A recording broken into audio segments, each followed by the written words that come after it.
This is quite an incredible passage here, Hebrews chapter 2, verse 5 onwards. It is not to angels, it's selected the world to come, subjected the world to come.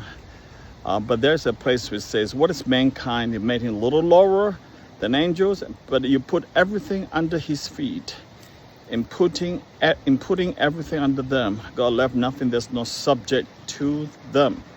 So NIV Study Bible says that in putting everything under them, God left nothing that is not subject to them. In good interpretive fashion, the author ponders the full sense of key words from the Psalm. Everything means that nothing in creation can be left not subject to mankind in the larger context of Psalm chapter 8. Okay, it's an allusion to Genesis 1 and God's creation of all things. These words reflect the greater theological sense of the Old Testament text. Power. The Psalm declares God's intent that humans would reflect his image by exerting dominion over creation. Now, this is a key phrase I want to pick up here. You know, when God created Adam and Eve in Genesis 1, God essentially told, what's his name? Adam and Eve, right? That's what he said to them. Okay, so this Genesis chapter 1, verse, okay, where is that?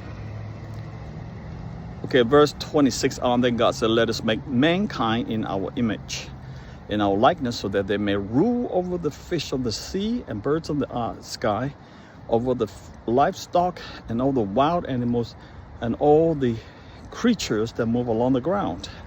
So God created mankind in his own image. In the image of God, he created them, male and female. He created them.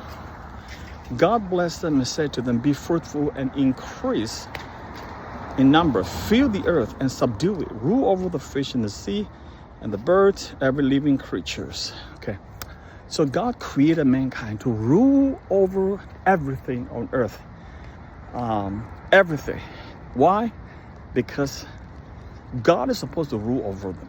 God is ruling over all the creation, but God delegated the ruling part of it to Adam and Eve as the mankind representative. This is a huge story. You know, that's why we are given this authority to rule over this world. So why, you may ask why? That's an interesting question. The reason is this may reflect, so this is God's intent. Humans may reflect his image. That's it. God called us to rule over all the creation of the world, to reflect his image, because God is to rule over the whole world, but God delegated, assigned it to us to rule over this world, to reflect his image. You see that? That's why it's a huge teaching point. The people need to understand that we are not to ruin this atmosphere, this environment. We're to rule over them, to take care of the garden, the Garden of Eden. And we are not to abuse it. We need to nourish it. We are to rule over it. Sadly, now humans have fallen so much into the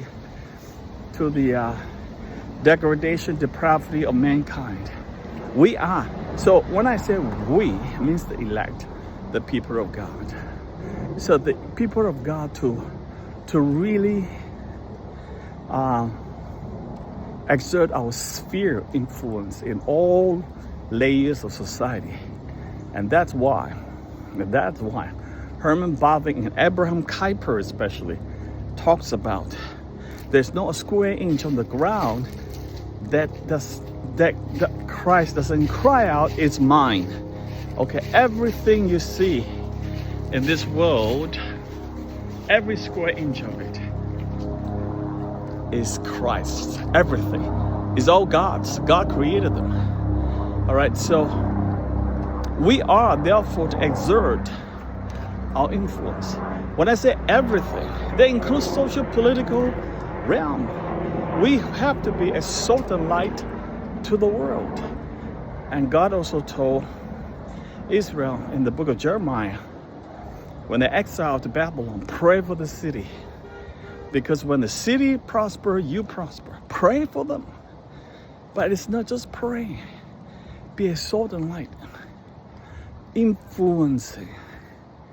And, sadly, many Christian theology and leadership or churches have just retrieved to the domain of prayer only.